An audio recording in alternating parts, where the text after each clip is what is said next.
Hey,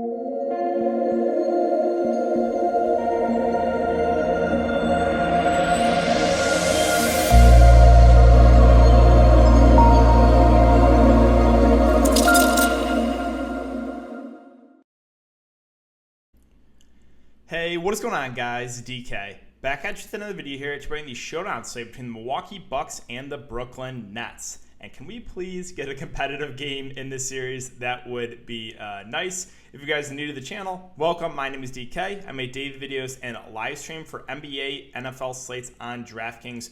Also starting to produce content for PGA. And keep an eye out for NBA Top Shot. Probably going to have a video up either later tonight or tomorrow.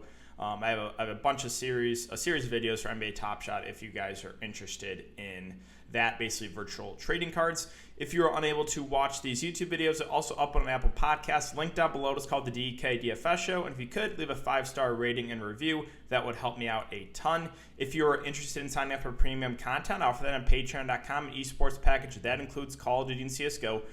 As well as an NBA package. You're going to start posting also my golf data sheets to that NBA package for free. So if you sign up for the NBA, you'll also get those golf key data sheets for golf every single week PGA. And finally, I want to thank Prize Picks for sponsoring this episode. So there are a couple different ways you can play Prize Picks. The original way is you take over/under on just fantasy points. So they'll post players with fantasy scores, and you can either take the over or the under on them. And they also have a single stat where you can take over/under on points, assists, rebounds, three-pointers made, and now they have the tip-offs one as well.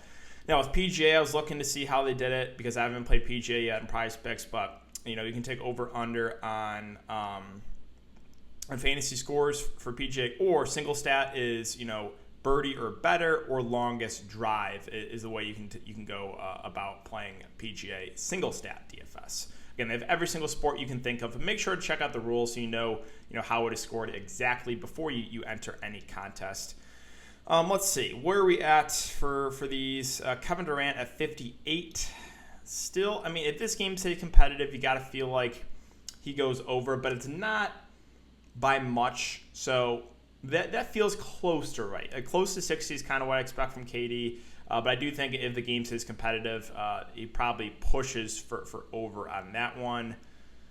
Let's see. A lot of these feel pretty decent. Like Giannis 56 feels right. Middleton, Drew Holiday is really taking a step back in this series. Those kind of feel about right.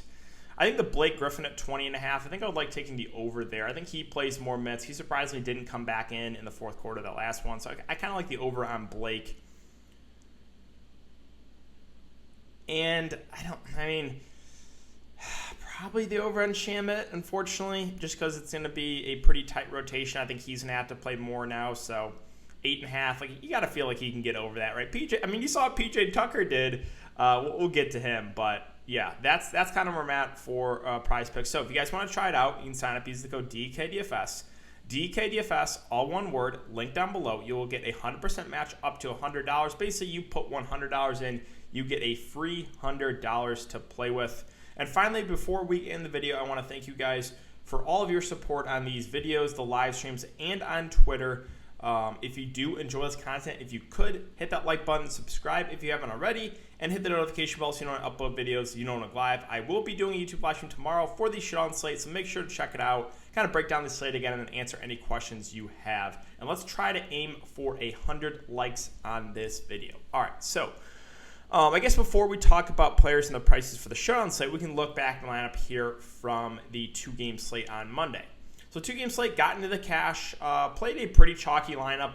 A lot of people had the same lineup as myself, as such. Ship My Money had the same, Mangone, a lot of the guys that kind of play cash games. I knew it was going to be a popular lineup that just kind of played the optimal lineup, had the same lineup as myself. So went with Donovan Mitchell, Korkmaz, Marcus Morris, Gallinari, Embiid, Paul George, Joe Ingles, and Nick Batum. So a little bit unfortunate that, I guess it was only about a minute and a half, but that game blew out at the end. It was looking not like that second game, that start, it was like the Jazz got down, 25 or close to 30. I was like, man, not another random blow-up. But luckily, they brought it back to a point where, they played normal minutes. So, yeah, Mitchell was really, really good. 53 fancy points as far as the star. Embiid, so this was the first game he looked injured, right? And he went back to the locker room. He did not look like himself here. Also, shooting 4 of 20 didn't help. So imagine if Embiid just has an average shooting game, maybe 10 of 20. He goes for 60 plus easily. It's just one of those outlier performances. I'll continue to play Embiid. I will say, though, he is riskier now because of the way he looked in this game. It definitely looked like that knee was bothering him tonight, whereas the previous games looked like he was close to 100%. And then my other star was Paul George, just because the price point, that was too cheap at 8.6K. And then I was hammering home the value kind of in that mid 4K range to 5K range at guys like Gallo, who is not great, Ingles, Batum, and Marcus Morris. Ingles, Batum, Marcus Morris were really, really good. Now, I did want to play Herder over Gallinari. Unfortunately, I just didn't have the salary. I talked about that, how I thought, Gallinari was going to be more popular because of his most recent game and because of the bust from Herder. He was. Now, with Herder getting inserted in the starting lineup, the ownership wasn't as big of a gap. But Gallinari is still a little bit more popular, and Herder did have the better game. It was just a salary thing. I couldn't afford Herder with my build. And then Korkmaz was the one guy I felt comfortable with below 4K because he picked up the start. So, yeah, again, I played a really chalky lineup. As you see, a lot of the guys that grind out cash games and then just enter in the tournaments had the same lineup. So I think I basically built the optimal lineup, which not a ton of fun in tournaments, but hey, it got me in the cash. So hope you guys had a good night. We had a couple takedowns in the Discord. Mark again, and then another guy took it down in the main slate. Won about $3,000. So congrats to both you guys on your takedowns. And let's see if we can keep making money here for this showdown slate. So Bucks and Nets, again, a 217.5 over under. The Bucks are now 4-point favorites with Kyrie Irving out and James Harden out. Going to be interesting to see how the Nets go about this. We'll start off with the Bucks. And Giannis ended to come about 11.8K. I think it makes for a pretty safe play because minutes in a close game, he should push for over 40. Again, the starters got pulled early on both sides last game, so Giannis was on pace for about 42 minutes. He only played 38 because of the blowout. We know he's a do-it-all guy and can get fancy points in a lot of different ways. The one thing I will say is I prefer KD at a similar price in the opposite end, just because KD is going to have to do it all, whereas Giannis can rely on guys like Middleton and Drew Holiday. So still like Giannis, but I think if you're going to ask me like who of the two stars I would like the top guys I would fade, I would rather fade Giannis than KD. Now, with Middleton and Drew Holiday, I'm going to give that to Middleton because he's just been the much more aggressive player in offense, the much higher usage player as well in this series. Also playing big minutes, should play about 43, 44, I would say, in a competitive game. So I will give that to Middleton over Drew Holiday. Now, ownership, I think Drew Holiday will come in at much lower ownership. And he struggled the shot a little bit. He seemed a little bit passive on the offensive end, but also should play over 40 minutes. So I still like Drew Holiday. I just think he is behind Middleton for me in terms of priorities. Now, taking ownership in consideration could be different, right? If Middleton is double the ownership, let's say, of Drew Holiday, then yeah, you can make the argument for Drew over Middleton. So we got Brook Lopez at 7.6. The issue is just the price point, right? I think it's fine. He'll play about 35 minutes. We saw 35 and then 33 in a blowout where he got pulled for the last 3-4 minutes. He's a guy that, has been rebounding the ball pretty solidly. The last couple games, 11 and 11 rebounds. He's a guy that can knock down some shots, can get some block shots too. So I'm good with Brolo. It's just the price point makes him a little bit difficult to get to on the show on slate. I think this is going to set up for more of that stars and scrubs build. I don't know if I'm going to be, hanging out kind of in this mid-range, in the 6-7K range. It's a little bit difficult to prioritize some of these guys. Now, PJ Tucker at 5.2 had that one. We see a big game from PJ Tucker every once in a while. That was one of the games where he actually knocked down some corner threes, got some rebounds too. Be careful with PJ Tucker is all I'm going to say. He'll play about 30 minutes. He's a decent defender. They need him out there against KD, but do not expect anywhere close to 26 again. You got to know this is a realistic outcome. 4 fancy points in 33 minutes. Now, I don't think it's going to be that low. I don't think it's going to be this high, though. I think he'll probably hover in the 10 to 15 fancy point range if I had to guess. So Tucker feels a little bit too overpriced for me. And then we got to talk about the bench guys here. So Pat Connaughton had a really, really good game last game. I don't know, though, right? The recency bias this is also the floor of Pat Connaughton, 7-4. So sure, he had a decent shooting game. He also had 4 steals and 2 blocks. That is definitely an outlier performance, and the price jumped a good amount from 2K to 4.4. So Connaughton, like PJ Tucker, feels a little bit overpriced for his role.